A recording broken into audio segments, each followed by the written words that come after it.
बिस्मिल्लाहिर्रहमानिर्रहीम। अस्सलाम वालेकुम नाज़रीन, मैं हकीम अली रज़ा अतहर खोज न्यूज़ के प्रोग्राम तिब्बे नबी के साथ हाज़िर खिदमत हूँ।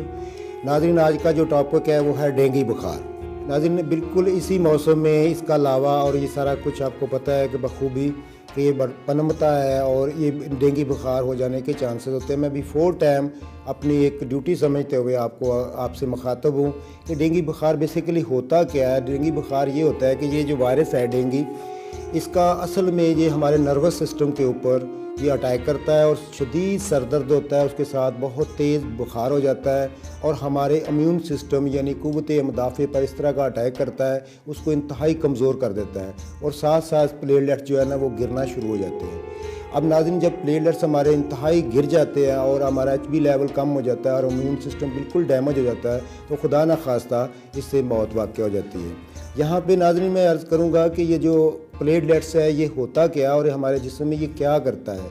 बेसिकली ये जो प्लेटलेट्स हैं नाज़रीन, ये वो प्लेटलेट्स हमारे खून के अंदर वो ज़रात होते हैं जो खून को बेजा बहने को रोकते हैं। तो नाज़रीन, जब इनकी इंतहाई कमी हो जाती है तो हमारे जिस्म से, नाक से, मुंह से कहीं ना कहीं से खून का बहना शुरू हो जाता है। तो इस तरह करके हमारा HB लेवल इंतहाई लो दर्जे पे चला जाता है और खुदा न खास्ता इंसान की मौत वाक़या हो जाती है। जी नाज़रीन, डेंगू बुखार के बारे में मैं आपको एक अर्ज़ करता चलूँ कि ये बुखार को आज का नहीं है, ये बहुत पुराना बुखार है। बेसिकली ये इसको हड्डियों का बुखार भी कहा जाता था, इसको बड़ा बुखार भी कहा जाता था। तो अब चूँकि इसको नए जदीद तरीक़ा के मुताबिक एक वायरस दरियाफ़त हुआ जिसका नाम डेंगू वायरस है, तो उसकी वजह से ये जो डेंगू बुखार के नाम से मशहूर हुआ। तो इसमें घबराने की, परेशान होने की ज़रूरत नहीं है, क्योंकि ये हमारे इम्यून सिस्टम पे, हमारे नर्वस सिस्टम पे, हमारे क़ुव्वत मुदाफ़े पे अटैक करता है, हमारी हड्डियों पे अटैक करता है। तो हमें सबसे पहले तो अपनी ग़िज़ाओं, खुराकों में वो चीज़ें जिसमें प्रोटीन, जिसमें विटामिन D, विटामिन C और इस तरह की जो भी हेल्दी ग़िज़ाएँ हैं उनको खाना चाहिए ताकि हमारा इम्यून सिस्टम जो वो मज़बूत हो, हमारी वेल पावर मज़बूत हो, तो ये वायरस कभी भी आप पे अटैक नहीं करेगा।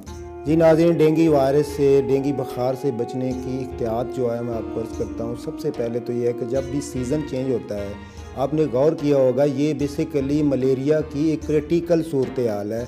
एक मलेरिया का बिगड़ा हुआ बुखार है, जैसे आपके अंदर बहुत पुराना मलेरिया का बुखार होता है और वो जिस्म में अंदर के अंदर छोटा छोटा वो उसको हम बारीक बुखार भी कहते हैं, वो रहता है। और फिर जब इसका सीज़न जैसे सर्दी से गर्मी और गर्मी से सर्दी आती है और ये जो वायरस है ये दोबारा से रिएक्टिव हो जाता है, तो इसकी एहतियात बिल्कुल इसी तरह है जिस तरह मैंने पहले भी प्रोग्राम में अर्ज़ किया कि सबसे पहले तो आप इसमें जो है अपना ब्रश करें, अच्छी तरह पानी और नमक के गरारे करें और कोशिश करें कि खाने पीने में वो चीज़ें जो जल्द हज़म हो जाने वाली हों, लिक्विड फॉर्म में हों, उन चीज़ों का ज़्यादा इस्तेमाल करें। बिल्कुल हार्ड चीज़ें जिसमें गोश्त, सुर्ख मिर्चें, खट्टी चीज़ें और फास्ट फूड और ये यंग फूड, ये सारी चीज़ों को बिल्कुल ऑफ़ करें।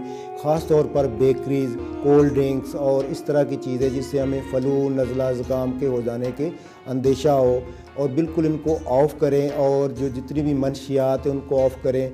सिर्फ खाने में एक ग़िज़ा से दूसरी ग़िज़ा का वक्फ़ा तकरीबन 6 घंटे रखें और जब थोड़ी सी भूख बाकी हो खाना जो है छोड़ दें, खुल के भूख लगे तब आप खाना खाएं। इसी तरह इसको मतलब हम मैनेज कर सकते हैं। और ख़ास तौर पर बार बार साबुन से हाथ धोएं। अपना फ्लू नज़ला का थोड़ा सा भी चांस उसमें अफाका दें, आप 2-3 घंटे का स्पेस दें अपने स्टोमक को, ताकि वो उसमें स्पेस होगा तो ये ख़ुद ब खुद आपका जो बुखार है वो उतर जाएगा, बल्कि होगा ही नहीं। और अपने फलों में ज़्यादा से ज़्यादा जो सीज़नली फल हैं, जो भी सीज़न में है, जैसे अभी इस सीज़न में स्ट्रॉबेरी है, किन्नू है, अनार है, अंगूर है, ये बहुत ही मुफीद है हमारे इम्यून सिस्टम को। इसमें विटामिन C भी है, D भी है, बल्कि मल्टी विटामिन है, प्रोटीन्स भी हैं, फोलिक एसिड है, आयरन है। इस तरह की चीज़ें ज़्यादा इस्तेमाल करें ताकि आपका इम्यून सिस्टम, आपके क़ुव्वत मुदाफ़त जो है वो स्ट्रॉन्ग हो और इंशाअल्लाह डेंगू वायरस से आप बिल्कुल महफूज रहेंगे। जी नाज़रीन, अब हम आपको तिब्बे नबी की रोशनी में एक रेमेडी बताते हैं जिसमें नंबर 1 अदरक, नंबर 2 सना मक्की, नंबर 3 इलायची सब्ज़ और नंबर 4 तुलसी। नाज़रीन, ये जो सना मक्की और तुलसी है ये आम एक जड़ी बूटी है ये आराम से आपको पंसार स्टोर से भी मिल सकती है। और तुलसी के अगर पत्ते आपको पंसार स्टोर से ना मिलें तो आप किसी भी नर्सरी में जाएं, वहाँ उसको कहें कि मुझे एक तुलसी का पौधा चाहिए, उसके पत्ते, एक चुटकी वो और एक चुटकी सना मक्की के पत्ते, एक अदद इलायची और 1.5 इंच का टुकड़ा अदरक का, इसको अच्छी तरह बॉयल करके इसका कावा बना के सुबह नाश्ते के आधे घंटे बाद आप लें और इसी तरह फिर रात के खाने के आधे घंटे बाद लें। इंशाल्लाह 3 दिन इस कावे का इस्तेमाल करने से आपका डेंगू बुखार क्या कोई भी बुखार है उसके लिए ये मुकम्मल अल्लाह की मेहरबानी से आप सेहतयाब होंगे।